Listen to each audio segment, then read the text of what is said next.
Isang napakagandang araw sa inyo lahat mga kaparmers. Welcome na naman muli sa ating tinatawag na tukso sa Pilipinas. Ang tukso sa Pilipinas napakarami. Mamaya ipapakita ko sa inyo. Wala muna tayo sa ating mini farm. Nandito tayo ngayon sa syudad. Maraming tao. Wala tayo sa horon mga kaparmers.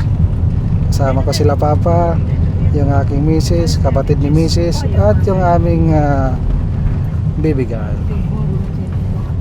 Maghahanap tayo ngayon ng free food. Kung sa ating mini farm ay may libre na lansones, dito may libre na pagkain. Takbong poki lang tayo mga kaparmers. Maraming sasakyan, baka magasgasan. At bago tayo magpatuloy sa ating kwentuhan, shout out muna sa ating mga basher at sa ating mga silent viewer at lalo na sa ating mga subscriber. Maraming salamat sa inyo. So dito muna tayo sa maraming tao. Haray pa?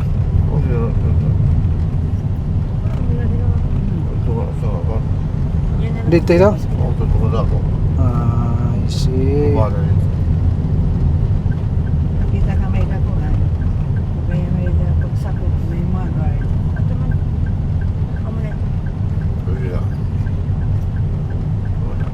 Mamamatron kita, mamamatron. Mamimiesta. Fiesta dito sa Bellarita Subdivision, Barangay Manlorip, San Jose. Barangay 84. Barangay 84. Bisan to mag-89 basta mo ni patron ini. Ay ayos. Medyo tahimik mga kaparmers at Malagad mamingo mamaya. Pupunta tayo sa maraming tao. Parutin din. time check 11:42 in the morning. Sana may lechon kasi nung naglechon tayo ng dalawa hindi tayo makakain. Pag tayo kasi yung naghahanda, hindi ka makakain ng maayos dahil sa ikaw ang tagbalay. Ano ba yung tag-alo sa tagbalay? Ikaw yung may-ari ng house. may-ari ng house. So pag ikaw ang naghahanda, busy ka sa pag-entertain sa inyong bisita. So hindi ka makakain ng maayos, hindi mo malasahan lahat, hindi mo ma-enjoy. So ang ini-enjoy mo lang yung mga bisita na mga pumupunta sa inyong tahanan. Alright. Parang hindi pista. Mamaya pa yan, dahil tao yan. Hindi ko minidya sa may baby, mapasok-pasok ko minidya. Parang nagtitipid na ata ang mga tao ngayon. Natuto na. Natuto na sa buhay.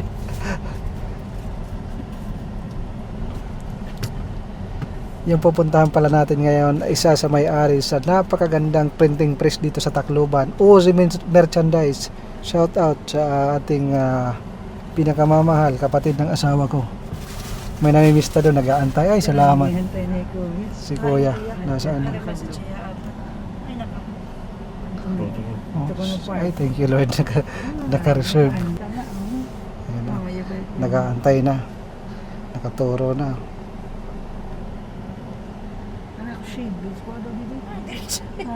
ko rin yung ito eh.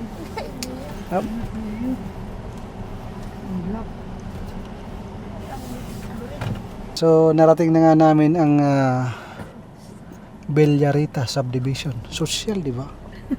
Silipin natin sa labas kung ano ba talaga yung Bellarita Subdivision.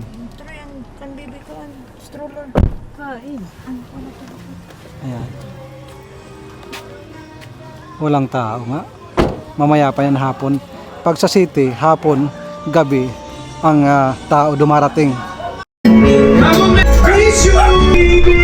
Kuya. Kaya ding-ding. Kuray pag-upo din niya pamilya. Kung siguro natin iya. May mga klase, Idoy. Mga klase.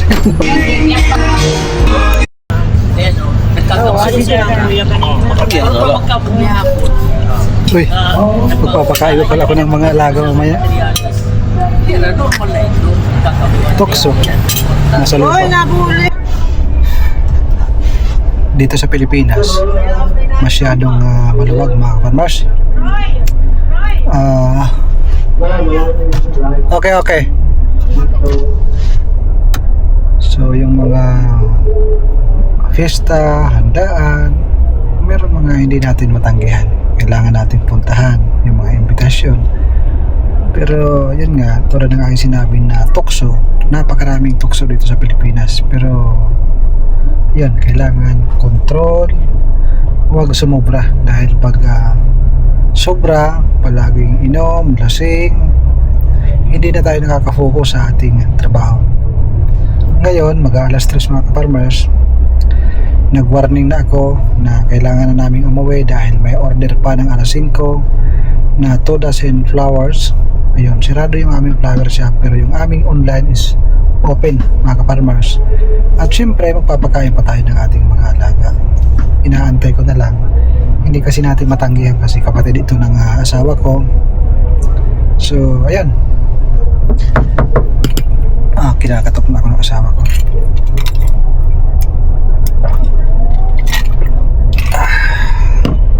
Mga kaparmers, pagkatapos natin sa fiesta, meron tayong order na hinabol. So umuwi kami ng alas 3. Ito 2 dozen of mixed roses, fuchsia and light pink.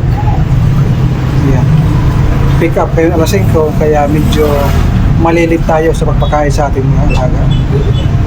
Ang importante, may pumapasok papunti-kunti mga kaparmers. Oh, sarap may litson. Sarap, ha?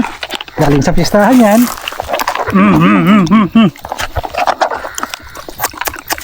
Good boy. Good boy. Jigger, Dexter, good boy. Bilis kumain. Nagutom sila. Yeah. Napasarap tayo sa kain kanina. Iba talaga pag hindi tayo ang naghahanda. Pag tayo ang bisita, ang sarap ng kain. Lasap natin yung lechon. Pero pag tayo ang naghahanda mga kaparmers, yung mga pagkain na ating niluluto, inihahanda, halos hindi na natin malasahan, matikman. Natitikman natin pero hindi ganun ka nai-enjoy natin yung food na ating inihahanda. Kasi pagod ka na at dyan mo na yan hahanapin kinabukasan or sa makalawang araw mga kaparmers. Pero pag bisita ka lang, pupunta ka lang doon at uupo, may magserve sa'yo ng malamig na inumin at saka kukuha ka ng pagkain, ay naku po, inang patawarin. Ayan sinasabing tukso sa Pilipinas. Napakaraming tukso sa Pilipinas. Yung ating mga trabaho, minsan na pipinding dahil sa tukso. Pero okay lang yan mga kaparmers, paminsan-minsan. Huwag naman natin na i-focus yung ating buhay sa puro trabaho. Importante, mayroong diskarte, may trabaho, mayroong maliit na kita at nag-i-enjoy tayo sa ating buhay. Okay? So, patayin ko muna yung ating camera dahil magpapakain pa ko ng ating mga alaga. Mabilisan ang aking gagawin. So, hindi na natin kailangan mag-video at hindi ko na yan kailangan gawin dahil pag ginawa ko pa yan, baka mamayang alas 7:30 o alas 8 ako matapos dahil 6:30 na. Mag-aalas 7 na ata.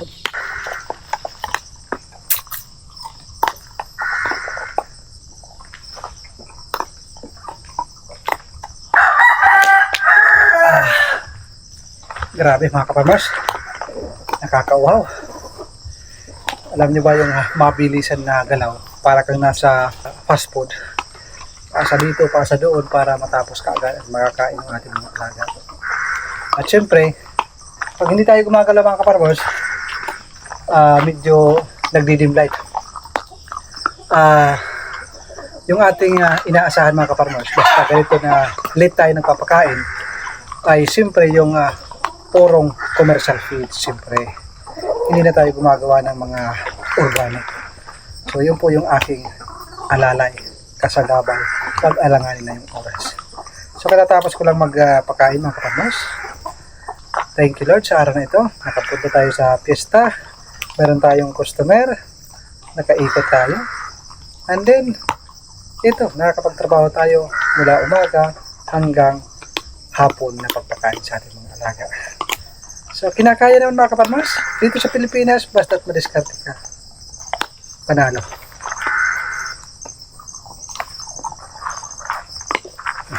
Kanina, umambon. Siguro mga 30 minutes lang doon sa Tacloban. Iwan ko lang dito mga kaparmers. Akala ko tuloy-tuloy na yung ulan. So, wala. Medyo maulap mga kaparmers pero hindi pa rin umuulan dito. Parang hindi ko naman nakita na nabasa ang lupa dito. Pero doon sa San Jose, malapit sa airport, ay basa yung lupa. Talagang parang maliit na ulan. Mas malakas sa ambon. Bago ako mag-relax, ikot muna tayo sa ating mga alaga.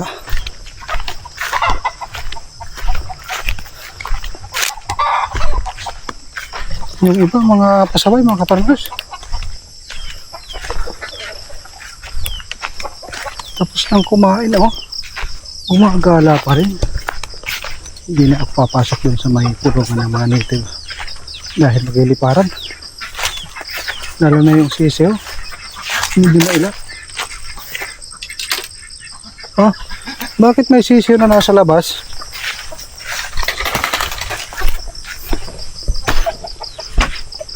Ano ito na sisiyo? May nakalabas na sisiyo mga kaparmers. Yung ating mga alaga, hiwa-hiwalay. Sana. Nakita ako kanina. Nasa labas.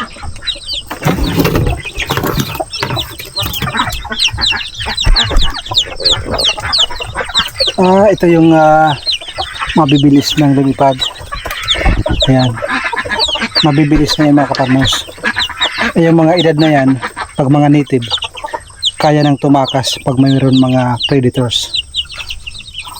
Basta't yung predators, hindi rin mabilis. Yan, mabibilis yan mga kaparmers. Milipad dyan. Bilang nga tayo, inventory sa loob. Inventory.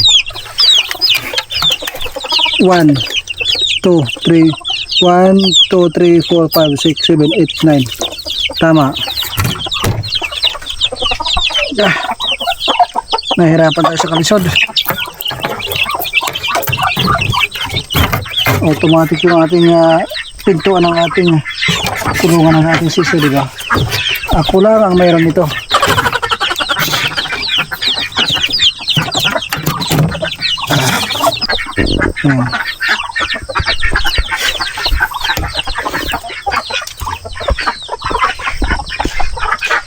Hiwa-hiwala yung ating mga native mga farmers, kanya-kanya.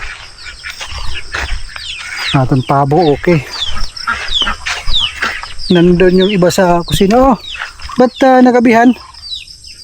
Si Moscow Bidok. Yun na, pasok. Pasok. Pasok na. Agay. Pero madaanan ka ng ahas. Bahala ka sa buhay, matatala ko. Kamuna. Pasok ka na dun. Pasok doon, pasok. Si Moscow Bidok talagang sinimot niya muna yung lahat ng pagkain na binigay natin dun, kahit maliit na lang. Kaya gabi nang nakauwi.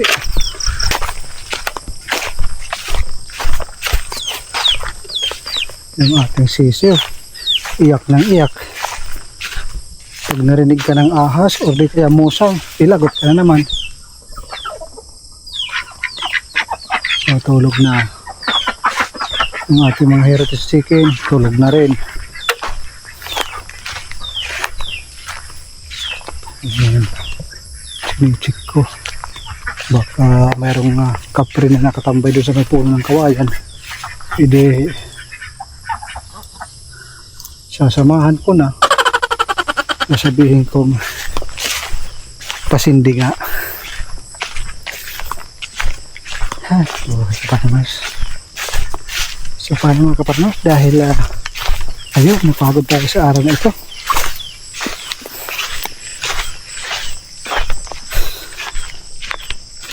Dito sa ating triangle house, tahimik paggabi.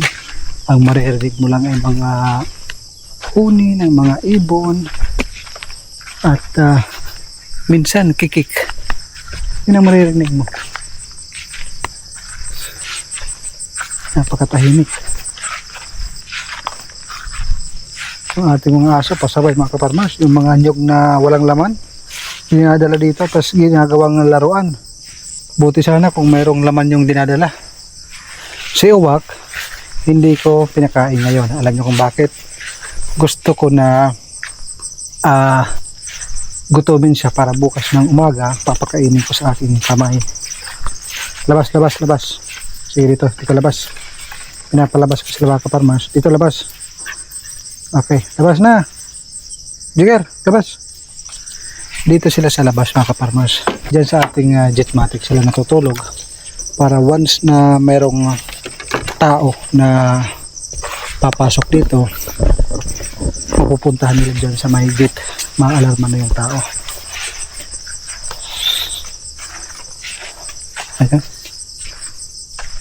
Pahinga muna ako. Pahangin muna ako dito mga kaparmas. Standby muna. At magmuni-muni. So, paano mga kaparmas? Paalam muna sa inyong lahat. Yan yung ating flashlight. Oh. Baliwanag na dun sa triangle house. Pero, kita nyo naman. Kahit dun sa may mga kawayan, kitang kita. Oh. Ating flashlight. Oh. Yun, kawayan yan. Dun sa likod ng triangle house. Kitang kita. Diba? Dun sa may Jumelina. Kitang kita pa rin. Dun sa may nyog. Kitang kita. Galing ng flashlight nito. Hindi kamahalan. 300 lang. Ayos na. Yung iba nakikita ko 1,500, 2,000. Ang mahal. So tama na yung kintuhan mga kaparmers. Ako muna yung magpapahinga at magmumuni-muni.